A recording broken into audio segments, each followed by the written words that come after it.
আপনি কি কখনো এমন কোনো চিকিৎসা পদ্ধতির কথা শুনেছেন যা আধুনিক চিকিৎসা বিজ্ঞানের বাইরেও একটা গভীর আধ্যাত্মিক দৃষ্টিভঙ্গি বহন করে?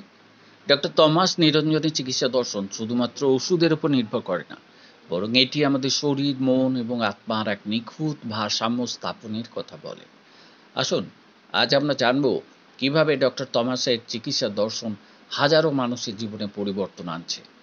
ডক্টর থমাস নিরঞ্জন একজন বিশ্ববিখ্যাত চিকিৎসক ও হোলিস্টিক হিলার। তিনি বিশ্বাস করেন যে চিকিৎসা শুধু শারীরিক রোগ নিরাময়ের জন্য নয়, এটি মনের শক্তি ও আত্মার স্থিরতার সঙ্গে সম্পর্কিত। তাঁর মতে প্রকৃত সুস্থতা আসে যখন শরীর, মন এবং আত্মা একত্রে কাজ করে। মন ও শরীরের সংযোগ আমাদের রোগ নিরাময়ে গুরুত্বপূর্ণ ভূমিকা পালন করে। তিনি রোগীদের ইতিবাচক চিন্তার মাধ্যমে সুস্থতার পথে এগিয়ে নিয়ে যেতে বলেন। তিনি বলেন, প্রকৃতি আমাদের সবথেকে বড় চিকিৎসক। খাদ্যাভ্যাস, যোগব্যায়াম, মেডিটেশন এবং ভেষজ উপাদানগুলির মাধ্যমে রোগ নিরাময় সম্ভব।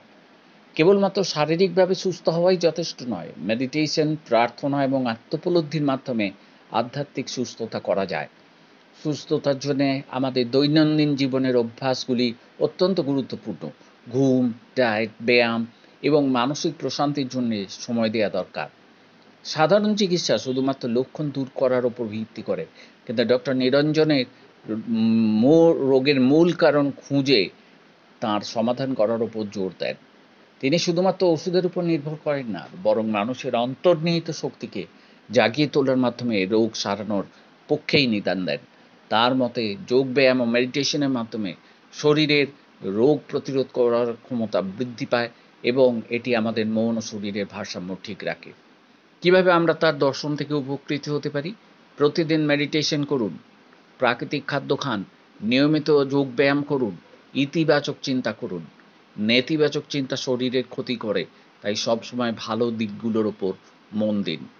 ডক্টর থমাস নিরঞ্জনের দর্শন শুধুমাত্র চিকিৎসা নয়, এটি একটি জীবনযাত্রার রীতি।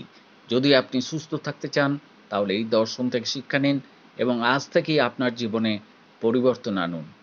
ভিডিওটি যদি আপনার ভালো লাগে, তাহলে লাইক, শেয়ার এবং সাবস্ক্রাইব করতে ভুলবেন না। এবং আরও অনেক এরকম ধরনের নতুন নতুন ভিডিও, যেগুলো আমাদের দৈনন্দিন জীবনে কাজে লাগে এবং মানুষের উপকারে লাগে, সেগুলো আপনাদের সামনে আমরা হাজির করার জন্যে দৃঢ় প্রতিজ্ঞ। আপনারা সবাই ভালো থাকুন। এই রকম চিকিৎসা পদ্ধতির মাধ্যমে নিজেদের ভালো রাখার চেষ্টা করুন, তাহলেই আপনাদের জীবন আনন্দময় হয়ে উঠবে। ঈশ্বরের আশীর্বাদ আপনাদের সদাই সুস্থ রাখুন, এটাই কামনা করি। ধন্যবাদ।